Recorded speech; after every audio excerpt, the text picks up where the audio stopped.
Hello বন্ধুরা, আমি এখন ফয়েল পেপারে ছোটো মাছ রান্না করে দেখাবো। দেখুন, মাছগুলোকে কেটে ধুয়ে পরিষ্কার করে এনেছি।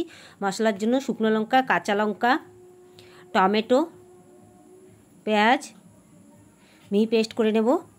মাছগুলো হালকা ভেজে তুলে নিয়েছি হলুদ নুন মাখিয়ে।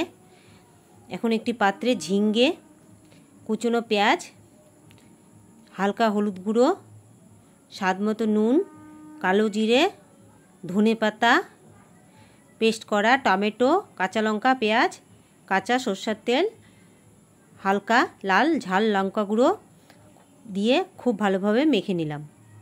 ভাজা মাছগুলো উপর দিয়ে মিলিয়ে নেব। দেখুন, মিলিয়ে নিলাম। এখন ফয়েল পেপারে নিয়ে নেব মাছগুলোকে। নিয়ে নিলাম। এরপর ওপর দিয়ে কাঁচা সরষের তেল দিয়ে দিলাম। ফয়েল পেপারটা চারদিক দিয়ে মুড়িয়ে একটা ফ্রাই প্যানে বসিয়ে দিলাম 10 মিনিটের জন্য। 10 মিনিট পর ফিরে এলাম, আবার উল্টে দিয়ে আরও 10 মিনিটের জন্য বসিয়ে দিলাম। তৈরি হয়ে গেলো। দেখুন, খুলে দেখাচ্ছি, পরিবেশনও করে দেখাচ্ছি।